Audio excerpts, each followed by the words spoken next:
या प्रकारचं इथे कुठेही रिलेशनशिप दिसत नाही। ही हेट लवची रिलेशनशिप यांची आहे आणि ही अजून पुढे जाऊन जसा महापालिकेच्या निवडणुका पुढे येतील तेव्हा यामधला बेबनाव अजून तुम्हाला दिसायला लागेल। रोहित पवारने असे आरोप केले का महाराष्ट्र 1 नंबरला आहे क्राईम रेटमध्ये।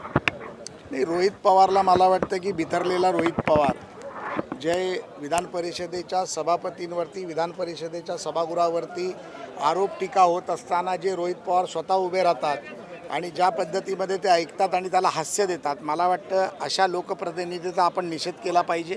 रोहित पवारांना नीतिमत्ता त्यांनी सोडलेली आहे, त्यांना स्वतःच्या पक्षामध्ये स्वतःचं स्थान नाही, अशा रोहित पवारांवरती बोलणं मला वाटतं की योग्य नाही। रोहित पवार असंही बोलतोय की मिठी नदीच्या बाबतीत मी सातत्याने 4 वर्ष पाठपुरावा घेतोय।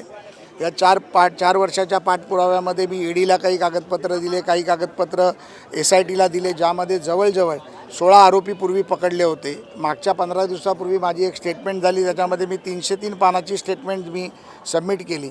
त्यामध्ये आता पुन्हा 2 आरोपी, एक पुरोहित नावाचा आणि एक उपाध्याय नावाचा आरोपी आज सकाळी अटक केली गेली आणि काही आरोपी यामध्ये अटक केले जातील याची मला खात्री आहे। सर, अंजली दमाने यांनी पुन्हा काही पुरावे समोर आणले, त्याच्यावर थेट अजितदादांचं समाविष्ट आहे। मगर नावाचे उपमहापौर आहेत, त्यांच्याकडे हे होते।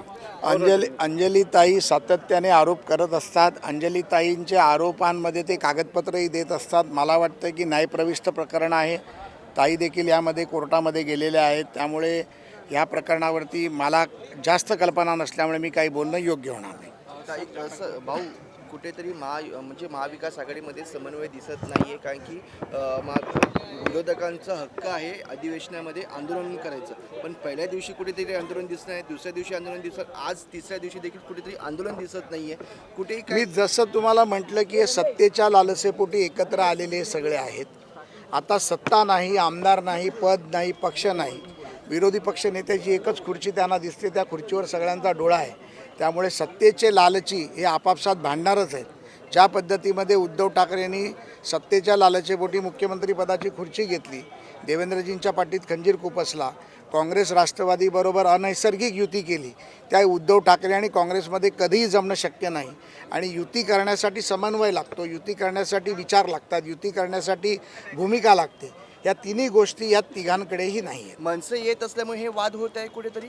नाही, ते बघा, कोणी कोणाबरोबर जावं, कोणी कोणाबरोबर यावं हा त्यांचा वैयक्तिक प्रश्न आहे। आम्ही आमच्या पक्षाबद्दल बोलू। महायुतीचा समन्वयक म्हणून आमची युती भक्कम आहे।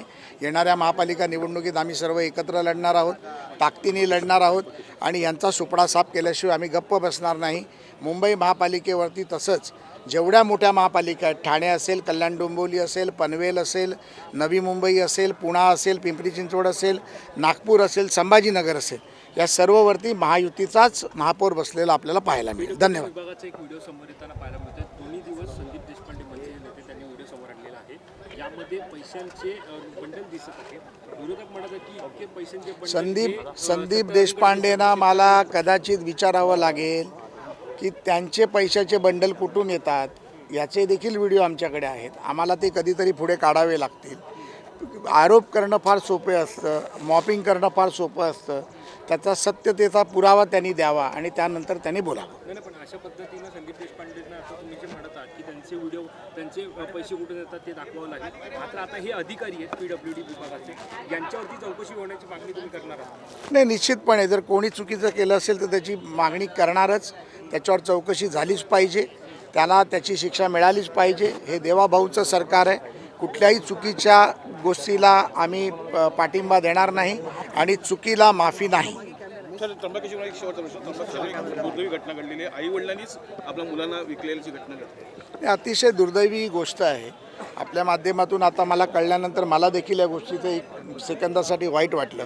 आपल्याच आईवडिलांनी, पालकांनी आपल्या मुलांना विकावं याच्यापेक्षा दुर्दैवी काही असू शकत नाही, परंतु ही गोष्ट त्यांनी का केली याचा देखील आपण शहानिशा विचार करायला पाहिजे आणि त्या माध्यमातून याची चौकशी होऊन जनतेसमोर ते सत्य आणलं पाहिजे। धन्यवाद।